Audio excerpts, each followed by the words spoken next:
আল্লাহ তাআলা রাব্বুল ইজ্জতের মানুষেরা কেন তোমার সব আমল ঠিক আছে, তুমি এখন জান্নাতে যেতে পারবে, কিন্তু একটি আমল তোমার বাকি আছে, সুবহানাল্লাহ বলে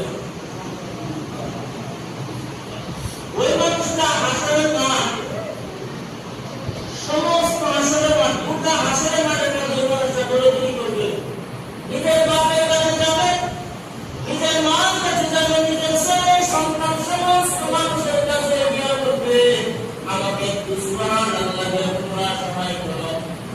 কেউ বলবে না সুবহানাল্লাহ। হাসরের মাঠের মধ্যে তার থেকে ভিখারি, তার থেকে অসহায় মানুষ, কোনো মানুষ পাওয়া যাবে না।